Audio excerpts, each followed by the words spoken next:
Hello friends, welcome আমার channel. দেখো, আজকের এই ক্লাসে আমরা জাস্ট একটা টপিকের উপরে একটা এক্সপ্রেশনের উপর ট্রান্সলেট করব।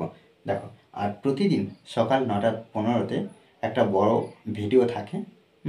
কীভাবে একটা প্যাসেজ ট্রান্সলেট করতে হয়, বিভিন্ন গ্রামাটিক্যালের উপরে কীভাবে ইংলিশে নিজে থেকে তৈরি করতে পারবো বাক্য, বিভিন্ন এক্সপ্রেশনে, সেই টপিক নিয়ে আলোচনা করি। অবশ্যই ওই ভিডিওগুলো দেখবে। দেখো, জাস্ট আজকের একটা টপিকের উপরে দেখবো কি কাজটি শুরু করা যেতে পারে।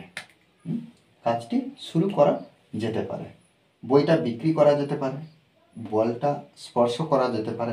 তাহলে দেখো, প্রত্যেকটা বাক্যে আমরা কিন্তু একটা এক্সপ্রেশন দেখতে পাচ্ছি। কি এক্সপ্রেশন? না, যেতে পারে, অর্থাৎ কি করা যেতে পারে যে কোনো বিষয়। এখানে যেমন লেখা যেতে পারে, পাওয়া যেতে পারে। এখানে দেখো, এটা প্রদর্শন করা যেতে পারে, প্রদর্শন করা যেতে পারে। ক্যান বি ব্যবহার করব। কি ব্যবহার করব? ক্যান বি ব্যবহার করব। দেখো, এই যে বাক্যগুলো প্রত্যেকটা ট্রান্সলেট যে করব তার একটা স্ট্রাকচার আমরা এখানে লিখে নেব সুন্দরভাবে। প্রথমে আমরা কি করব? সাবজেক্ট ব্যবহার করব, প্লাস ক্যান বি ব্যবহার করব, প্লাস V3।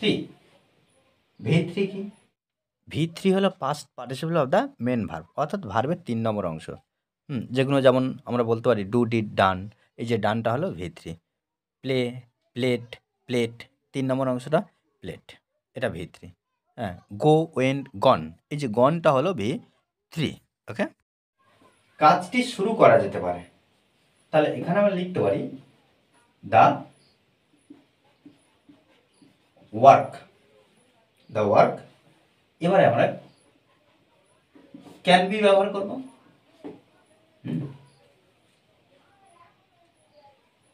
দ্য ওয়ার্ক, তাহলে কাজটি ক্যান বি, ক্যান বি মানে যেতে পারে। কি না, শুরু করা। এই যে ভার্বটা আমরা V3-তে লিখব। এখানে শুরু করা, স্টার্টেড, স্টার্টেড, এটাই হলো V3। ওকে,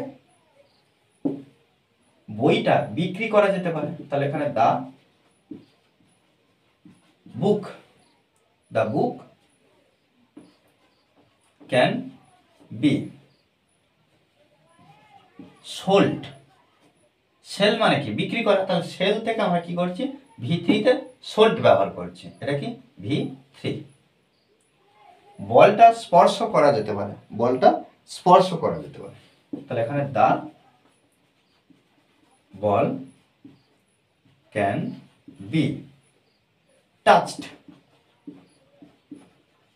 টাচড, এই V3। চিঠিটা লেখা যেতে পারে, the letter can be written. Okay, কলমটা পাওয়া যেতে পারে। এই যে পাওয়া যেতে পারে বলতে কি, খুঁজে পাওয়া, হারিয়ে গেছে, খুঁজে পাওয়া যেতে পারে। সেক্ষেত্রে আমরা লিখব দ্য পেন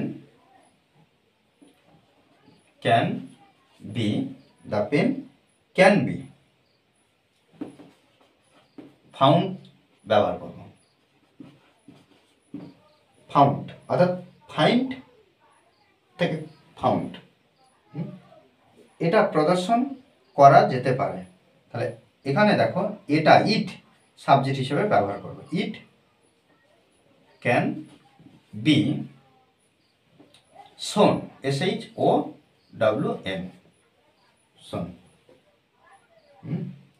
এখানে শো থেকে আমরা V3-তে ব্যবহার করছি, এটাও V3। এটা উপভোগ করা যেতে পারে। দেখো, এই যে শেষের বাক্যটা, এটা আমাকে অবশ্যই কমেন্ট এসে জানাবে। কেন? কারণ আমাদেরকেও প্র্যাকটিস করতে হবে। মনে রাখতে হবে যে প্র্যাকটিসের বিকল্প কিছু নেই। ওকে, আর এই ধরনের ক্লাস অনবরত পাওয়ার জন্য অবশ্যই চ্যানেলটি সাবস্ক্রাইব করে পাশে থাকবেন। Okay, thanks for watching this video.